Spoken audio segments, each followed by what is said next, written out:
hidupku, ku berserah penuh, berdaulat atas hidupku, ku berserah penuh.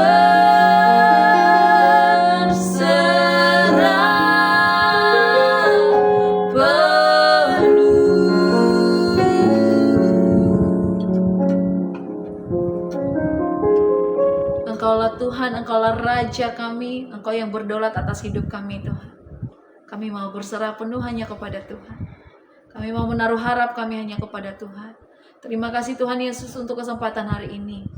Terima kasih Tuhan Yesus, biar lewat renungan hari ini yang akan kami dengarkan Tuhan, Engkau berbicara atas setiap kami. Kami juga rindu menghidupi firman-Mu setiap hari Tuhan Yesus. Sebab firman-Mu adalah pelita bagi kaki kami, terang bagi jalan-jalan kami. Terima kasih Tuhan Yesus. Bersabdalah atas setiap kami, di dalam nama Yesus, haleluya, amin. Shalom Bapak Ibu, Saudara yang dikasihi Tuhan. Kembali bersama dengan saya pada hari ini, Selasa tanggal 3 Februari 2026. Saya mengajak saudara kita bersama-sama membaca dan merenungkan firman Tuhan yang pada hari ini bertemakan jangan ada Allah lain di hadapanku. Saya berharap saudara membaca beberapa ayat. Yang pertama dari Keluaran 20 ayat 2-3, dari 1 Yohanes 1 ayat 8 sampai dengan 1 Yohanes 2 ayat 3. Dan juga Yesaya pasal 28 sampai pasal 29. Juga Markus 7 ayat 1-13. Saya berharap saudara membaca beberapa ayat tersebut. Izinkan saya membaca dari Keluaran 20 ayat 2-3, demikian firman Tuhan. Akulah Tuhan Allahmu yang membawa engkau keluar dari tanah Mesir, dari tempat perbudakan. Jangan ada padamu Allah lain di hadapanku. Perenungan kita pada hari ini saudara. Perintah pertama dalam 10 hukum bukanlah sekadar larangan, melainkan pernyataan identitas Allah dan relasinya dengan umatnya. Tuhan berfirman yang tadi kita baca dalam Keluaran 20 ayat 2-3, yaitu akulah Tuhan Allahmu yang membawa engkau keluar dari tanah Mesir, dari tempat perbudakan, sehingga jangan ada padamu Allah lain di hadapanku. Nah, sebelum Allah memberi hukum, Ia terlebih dahulu menyatakan siapa dirinya. Allah yang menyelamatkan, membebaskan, dan berinisiatif mengasihi. Ketaatan umat bukanlah upaya memperoleh keselamatan, tetapi respon syukur atas karya penebusannya. Karena itu tuntunan Allah sangat jelas, yaitu tidak boleh ada Allah lain di hadapannya. Yang pertama, Allah sebagai satu-satunya Allah yang benar. Yesaya 45 ayat yang kelima berkata, akulah Tuhan dan tidak ada yang lain kecuali aku, tidak ada Allah. Allah tidak memperkenalkan diri sebagai salah satu dari banyak ilah, tetapi sebagai Tuhan yang hidup, berdaulat, dan berelasi dengan umatnya. Kebenaran dasar Alkitab menegaskan bahwa hanya ada satu Allah yang sejati, bukan hasil ciptaan manusia, bukan konsep budaya, dan bukan hasil tradisi agama. Segala bentuk Allah lain pada hakikatnya adalah ilusi yang tidak memiliki kuasa menyelamatkan. Allah menuntut keesaan bukan karena Ia egois, tetapi karena hanya Dia yang sungguh Allah dan layak disembah. Nah, hal kedua saudara, Allah tidak bisa diganti dengan tradisi dan ritual manusia.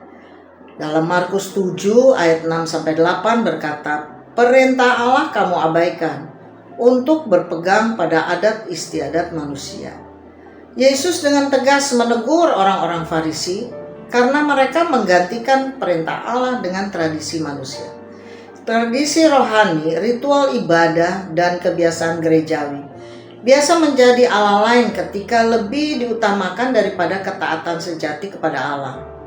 Hal yang tampak rohani belum tentu memuliakan Allah jika hati tidak lagi tertuju kepadanya.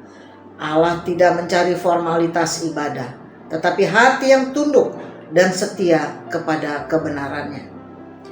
Nah, hal yang ketiga, saudara, mengenal Allah terbukti melalui ketaatan. 1 Yohanes 2 ayat 3-4 berkata, barang siapa berkata, aku mengenal dia, tetapi tidak menuruti perintahnya, ialah pendusta. Rasul Yohanes menegaskan bahwa pengenalan akan Allah tidak diukur dari klaim rohani, tetapi dari ketaatan hidup. Mengakui Allah sebagai satu-satunya Tuhan berarti menyerahkan kehendak, keputusan, dan arah hidup kepadanya. Ketaatan bukan beban, melainkan buah dari relasi yang benar dengan Allah yang hidup. Allah tidak hanya ingin dikenal, tetapi ditaati sebagai Tuhan atas seluruh hidup. Nah, yang keempat, saudara, kerendahan hati mengakui dosa membawa kita kembali kepada Allah yang esa.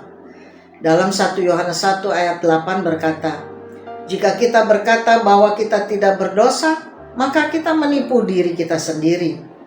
Nah, ketika manusia meninggikan diri dan menganggap dirinya benar, ia sedang menempatkan diri sendiri sebagai Allah. Allah yang benar memanggil umatnya untuk hidup dalam pertobatan dan kerendahan hati. Mengakui dosa adalah pengakuan bahwa kita membutuhkan Allah, bukan diri sendiri, bukan sistem, dan bukan pembenaran manusia. Allah yang esa adalah Allah yang penuh anugerah bagi mereka yang datang dengan hati hancur dan rendah. Nah, refleksi kita pada hari ini, saudara. Perintah, jangan ada Allah lain di hadapanku, bukan sekedar larangan menyembah berhala fisik, tetapi panggilan untuk menempatkan Allah sebagai satu-satunya pusat kehidupan. Allah yang membebaskan Israel dari Mesir adalah Allah yang sama yang telah menyelamatkan kita melalui Yesus Kristus. Karena itu kita harus tetap setia karena Allah kita adalah Allah yang benar. Dia yang berkuasa, yang telah menyelamatkan, layak disembah dan ditaati sepenuh hati. Demikian perenungan kita pada hari ini, saudara. Mari kita berdoa. Allah Bapa dalam sorga, dalam nama Tuhan Yesus Kristus, kami bersyukur buat firman-Mu dan perenungan pada pagi hari ini yang memberikan kami pemahaman bahwa Engkau adalah Allah satu-satunya yang layak disembah. Dan kami, Tuhan, diajarkan supaya tidak ada ilah-ilah lain dalam hidup kami, karena kami hanya menyerahkan hidup kami dalam tangan kuasa-Mu. Terima kasih Bapa, sepanjang hari ini biarlah Engkau menyertai setiap langkah dan kegiatan kami, sehingga hanya Engkau saja yang kami sembah, kami muliakan, dan kami tinggikan. Di dalam nama Yesus Kristus kami berdoa dan bersyukur. Haleluya. Amin.